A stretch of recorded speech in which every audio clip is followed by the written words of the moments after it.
welcome to our celebrity guest from, of course, your favorite TV show, Game of Thrones. Let's all welcome Dempsie. Hello, Joe. Mabuhay.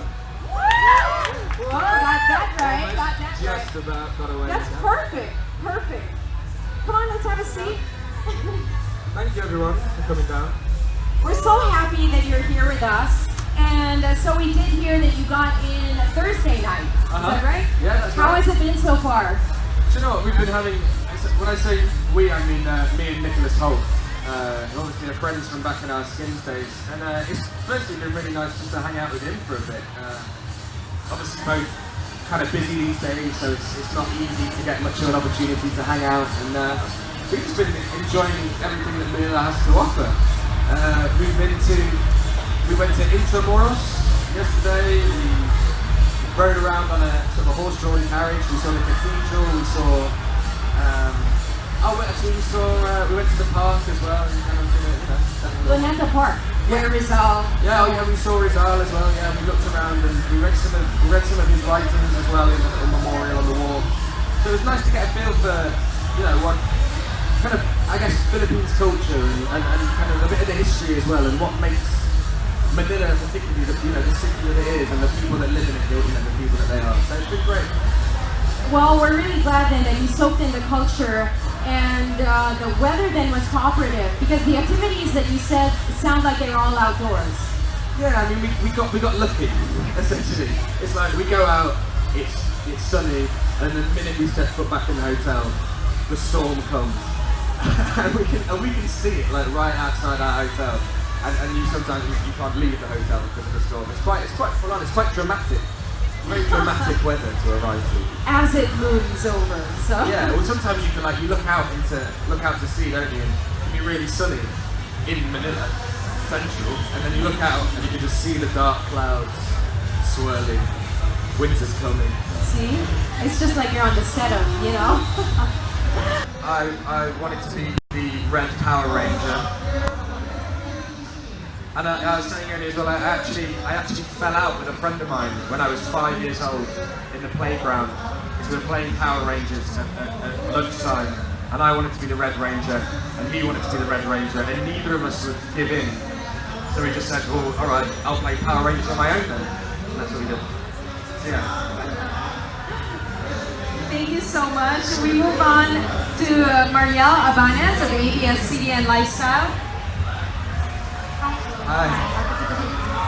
My question is, what among all the roles that you've done, what is your top 5 characters and what have you learned from them? Top 5 characters? Yes, can you enumerate all of them? 1, 2, 3, 4, 5, then the lessons you learned from them. Do they have to be in order? Like in a particular... No. Okay. That's a good question. I mean, I think in terms of a character who I felt very attached to personally, and who I also think he was just a joy to play because he was a really complex guy. It was Chris. I guess Chris Smiles in Skins has been, it was the first major thing that I did, and it's kind of, I feel like I might have peaked a bit too early. It's something that 10 years on, people are still, Skins is a show that people are still talking about, and it's a character that still seems to, I don't know, that people still seem to miss a little bit. And I don't want to give anything away for anyone that hasn't seen it, but there's a certain thing that happens to him that maybe is a little bit kind of harrowing for some people, and they still kind of remember and feel how they felt when they watched that scene. So I think Chris will forever be the character that maybe defines my career. I don't know, and I'd be happy with that if it is. I say another one is. I don't know if any of you guys have seen This Is England over here, but there's a TV series back home by a director who I was a massive fan of before I even got to work with him. It was actually my first ambition as an actor to work with this director, Shane Meadows. And I get to play a character called Higgy in that, and he's just an idiot. He's just like a real idiot, and it's all improvised, so you're kind of making, there's no script, you're just sort of making it up as you go along.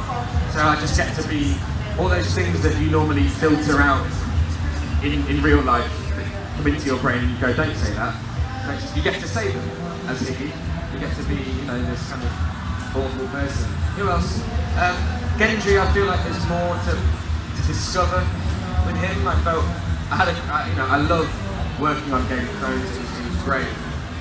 But I feel like because the stories are so disparate, you only really get to scratch the surface of each character. And I felt like with Gendry, whilst I had loads of fun playing him, I didn't feel I found everything out that there is to find out about him. God, who else? I enjoyed working on the Game Changers with Daniel Radcliffe. I'd done quite a few roles in the lead up to that were quite emotionally taxing, I guess. They were sort of heavy subject matter, characters going through a lot of inner turmoil, and the Game Changers was just a kind of a welcome relief from that, really. You were just playing like a guy who was on a really fun journey with one of his best friends, and getting to work with Daniel was great too. And then I guess fifth is a job that I did called Southcliffe a few years ago on Channel 4 back in the UK. It was directed by a guy called Sean Durkin, who I just think is a really, really talented director. He made a film called Martha, Marcy May and Marlene, which came out I think probably about 5 years ago now. So time flies. But again, he's another director whose work I really, really admire. And when the opportunity came up to do something with him, I grabbed it with both hands really. And he is a phenomenal director. I would work with him for the rest of my career, if he wanted me to. So I'd say Southcliffe. There you go with the top 5, all answered. Okay, now from the Daily Tribune we got Kat. Hi. I'd like to ask if you're George R.R. Martin, who among the remaining characters would be so delighted to kill off and why? Which characters would I be pleased if he killed off? See, I always think the thing with Game of Thrones is that there are these quite obvious, but there are a lot of complex characters, but there are these quite obvious villains of the piece that an audience kind of loves to hate. Joffrey kind of springs to mind as kind of one of the main ones, and then Ramsay Bolton. But I think you as an audience member, you're hoping that they come to a really horrific end. But then when that happens, you sort of miss them because they were such great characters, and you sort of enjoyed seeing those actors do such a great job with them. So I think there'll be a lot of people out there, and I'm kind of one of them that would like. I'm actually not one of those people that really hates Cersei. I think at the heart of it, she's someone who, yes, she's ruthless, but she loves her kids and kind of would do anything for them, and I think it's a very identifiable kind of emotion. But she is completely ruthless to them. I can see why people wouldn't like her, but I actually do quite like Cersei. I guess Littlefinger's the obvious one. I think he's always someone that his intentions are never sincere. He's always in it for himself. And him being so close to Sansa now, I don't think it's necessarily good news for the start. So yeah, Littlefinger. Get rid. Thank you so much. We move on to Macy Añon Nuevo from GMA News Online.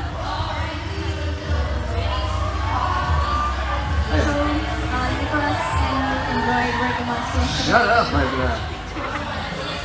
We'll just pull the plug on that side. So my question is, for example, if Nicholas were to move over to Game of Thrones, who would you want him to play? And or if you were to cross over to X-Men, who would you want to play with him? Ooh, that's a good question. If Nick was going to be in Game of Thrones, I think he'd make a great Khaleesi. I can imagine him in the sort of, in the loincloth and all that stuff, with the blonde hair, riding his dragons in a real macho way. X-Men. I used to love X-Men as a kid, and I always wanted to be Cyclops. So he's my favourite X-Man, I guess. Because Nick is great as the Beast.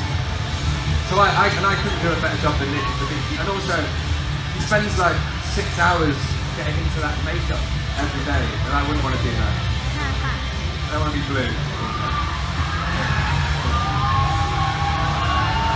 Thank you. Then we move on to Mixed TV, Sunny Kim.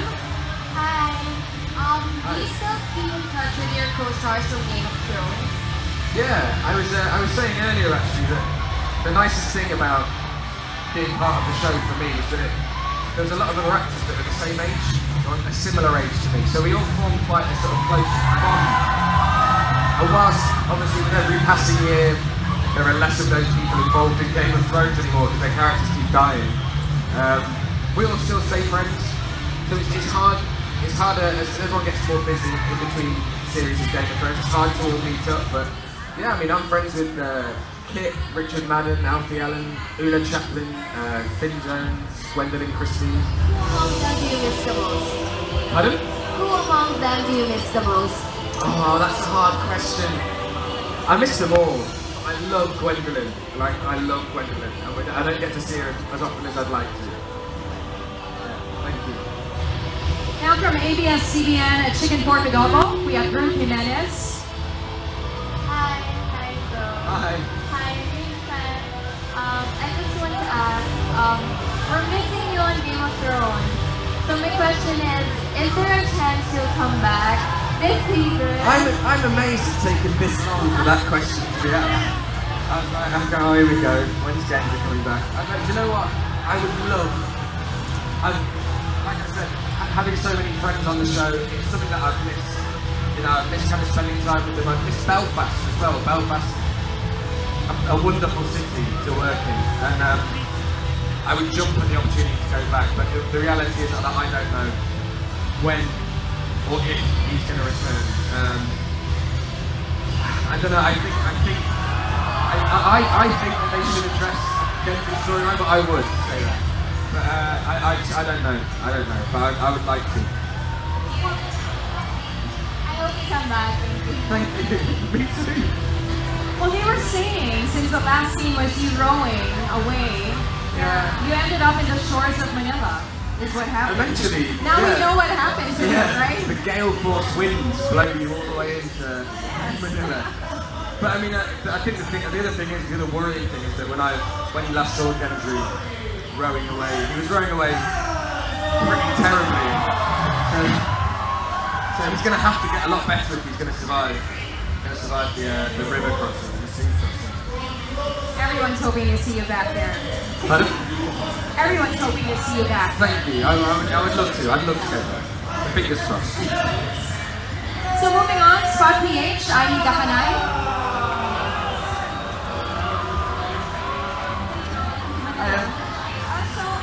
I would just like to know, you do a lot of emotionally taxing roles. How do you as an actor delve into that kind of mindset? Especially like, your first role was Chris and Sins, and it was a very kind of heavy role. Yeah, so what was I missed just the... How do you as an actor delve into such heavy roles? I mean, I think I'm drawn to them because, not because I have a particularly sort of dark soul, but because I don't know. I guess I see them as a challenge. I think it's always important to take yourself out of your comfort zone. Well, it is for me anyway. And I guess so it's kind of a good thing in that my comfort zone is. I'm quite a happy guy. I've had a lovely upbringing, and I don't have this sort of like well of despair to draw on, as an actor. So I guess I just try and it doesn't really help me that much to kind of immerse myself in this in this kind of turmoil. I just try to empathise as much as I can. I know there's a lot of actors who use techniques like they try and link, if there's something in a script, a particularly harrowing event that takes place and affects their character, they try and link it to something that's happened in their lives, try and remember how they felt then and recreate that. To me, that takes me out of the moment of the scene and of the script. So I just try and immerse myself in the script, I guess, more than anything, and try and be as present as possible when we're actually filming it. And I think that's the easiest way for me to access that emotion, just to not be thinking about how I'm going to access it and just trying to feel it, trying to feel the scene. So, yeah. So it's more like making that your reality at that moment Yes, in time. exactly. Right? Yeah, it's like it's rather than sort of linking it to my own. Just trying to using your imagination, I guess, which is what like acting, acting is. Play pretend. Okay. From Flip Geeks, we got GP Manalo.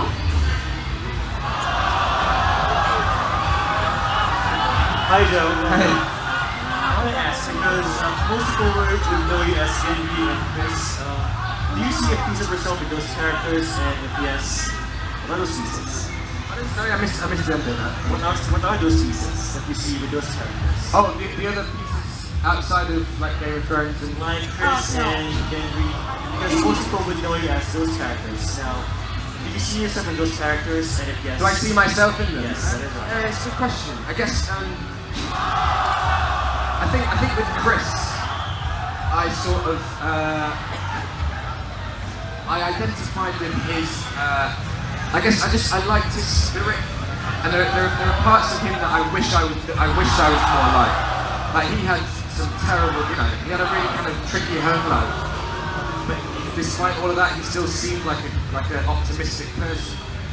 And I think at the time when I was playing the role, I definitely saw myself in that light. I was like, I'm an optimist, more than anything, and I think I still am. I think inevitably as you get a little bit older, there can be a little more kind of angst can creep in, responsibilities arrive, whether it's paying a mortgage or, whatever, or your kids down the line, stuff like that. I think as you get older, you inevitably become a little more kind of reserved. But yeah, I guess I still like to take a bit of that spirit with me, Chris's kind of optimism, and his. I don't know. I think Chris definitely had a "you only live once" mentality, and I think I have that as well. I mean, for him there was a reason for it. He knew that he was kind of susceptible to. He knew that his life could be cut short at any minute, and I don't have that sort of to worry about. But I still try and take up every opportunity and try and say yes to as many things as possible. Really, Gendry, I guess I don't feel quite as close to. I'd like to think that I have his sense of principle. He seems to be like someone who will stick up for those around him when the time comes, and I think he's the kind of person that he's never. I always used to say about Gendry that I feel like he's finished a few fights but never started one. And I think it's a good way to live. That's a good ethos to sort of live your life by. Never start a fight with anyone. If you have to finish one, then do it. I've never had to, by the way. I'm not out there like having punch-ups with people in the street for the weekend. But yeah, Gendry's a man of principle, and I'd like to think that I'm like him. I don't know. From Anime PH, we've got Jillian Imbagi.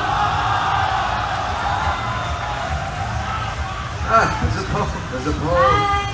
Hi, my name is Jill from Anime PH, and we've known your character as Jimmy from Game of Thrones. So you've been with Game of Thrones for seasons. If you're given a chance to choose a character of Game of Thrones, who would you choose and why? If I could play a different character? Yes. I think it's always quite fun to play a villain, right? So I think Ramsay Bolton is a really interesting. And I think Ewan was absolutely perfect for that role, and I think he hit it out of the park. I thought he was fantastic. I'm not for a minute sort of sitting here saying I think I could do a better job than Ewan. But I think as a character, he was just a really fun. You get to really play around with him, and I think I'd find that. I think that was a blast to play that role for kind of 3 years. I think on the flip side, another really interesting role, kind of male role that I could potentially have a go at is Theon and Reed. And again, I think part of the reason why I think it's such a great role is because Alfie Allen does such a great job in it. But getting to play those two sides, the sort of the quite cocky Theon Greyjoy, who he was cocky, but he still didn't. he still didn't really know where he fitted in within this family. You know, he was just their sort of ward. And all the kind of identity issues that come with that, and not being accepted by his father. And then what happens to him subsequently, you know, the transformation into Reek, and then back again to some kind of redemption. I think it's a really, really interesting story arc. Probably one of the most interesting characters and complex characters that they've written in Game of Thrones, and I think that'd be a really, really fun part to play. Well, I'd say fun. I think he spent most of season 3 screaming, so I don't know how fun that would end up being. Now from Scoutman PH, we have Denise Fernandez. Hi, I was just wondering, who are you rooting for to sit on the Iron Throne, and why? King Gendry, obviously. Do you know what? I think it's an interesting question, that, because every character, most characters in Game of Thrones have a flaw of some kind. So even though Daenerys is kind of everyone's hero, but she also has to, I think it's really nicely written how there are parts where she can seem a little petulant, she can seem a little quick to act, and you're kind of wondering whether really, you know, is Daenerys really the good woman, or is she, you know, or is there something a little more sinister about her? I mean, obviously Jon Snow has all the attributes. Oh, my thing about people in power is, if you put yourself forward for it, you should be immediately banned. You know, if you're a politician, if you stand for election, you should be banned. If you want to be Prime Minister, you shouldn't be allowed to. We should just force it upon someone that really doesn't want it. And I think Jon Snow is the kind of guy that clearly doesn't want authority and greatness. But it's that about him that makes him such a perfect leader. You know, he's not in it for himself, but he's a man of morals and principles. I mean, I think it'd be a laugh if the Hound's The Hound's one of my favourite characters, and I think it'd make an interesting king, if not a great one. Thanks, and now we have Sol Raso of solraso.com. Welcome to the Philippines. I'm just curious, if any of the Mission Impossible agents would be given a chance to play your role, who would you think it would be? And are you open, since you are a British actor, would you be open for that? These flipping wrestlers, eh? Do you mind repeating that? Sorry. If you have to choose from the Mission Impossible agents, who will portray your role, who would it be? If I could play any of the Mission Impossible agents? No, from the Mission Impossible agents portraying your role in the Game of Thrones. Oh, okay. If any Mission Impossible agents to play Gendry, who would I pick? Tom Cruise. Tom Cruise, why? Because he's the only one I know. Any chance that Gendry and Arya Starks will cross paths again? I hope so, because just because I really liked working with Maisie Williams. I think she's a remarkable young actress. There's another one here, you know, through there, Millie Bobby Brown. I think, you know, it's astounding how, I don't know where they find these talented young actors from these days. It's scary, because I'm like, you're better than me, and you're like 9. But yeah, I love working with Maisie, and it's been incredible seeing, you know, whilst I've not been in the show, seeing all those kids actually grow up. You know, when I first met them, they were kids, and now they're all grown into really lovely adults, and yeah, and it'd just be great to work with them again. So hopefully at some point their paths might cross. Thank you. We move on to Angeline Rodriguez from LittleMissWonderWoman.com. Hiya. Clearly you already know what Gendry's lineage is in Game of Thrones, but if you had a choice, which house would you pick? Which house would be your favorite? Which house is my favourite? I mean, I think I'm a Stark at heart, really. I suppose they just seem like the house of they're decent people, which is a very rare thing in Westeros. And I think as well, I like the whole northern thing. I mean, I'm not from the north. I was born in the north of England, in Liverpool, and so I identify with that sort of northern spirit. And wolves are cool, aren't they? I'd quite like a wolf as a pet. So I guess that's it. I mean, I've just always liked them as a family. They're the family that you're rooting for. And yeah, I mean, it's not the most interesting of answers, but yeah, the stars. That'd be a star. From What's a Geek, we got Ren Kagiam. And I think Gendry, God knows what. I don't think Gendry's into music.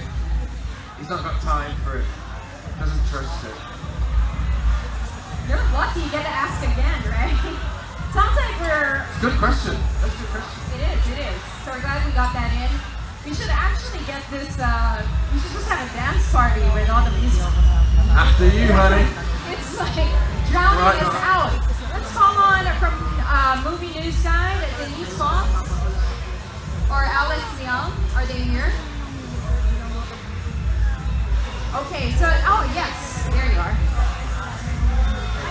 Hiya. Okay, so everyone knows that you're a big Kanye West fan, right? So if Gendry was battling someone, what was the background music be like? Or could you give us a sample of a verse that you really like? If Gendry was what? Was battling with someone. Was battling with sort of like a rap what battle? Kanye West line would say?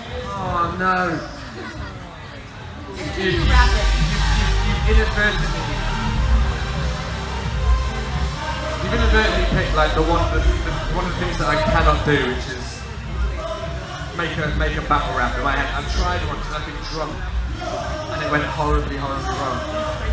I could go away and write a battle rap for Gendry and give it to you tomorrow, but I can't do it on the spot. I'm terrible at it. Rubbish. I'm no Eminem. Thank you so much for that question. Looks like we are wrapping up with the Q&A, so I'd like to thank, of course, Joe Dempsie. If you could please give him a round of applause. Thanks everyone for coming down. Really appreciate it. Yes, thank you for answering all those questions.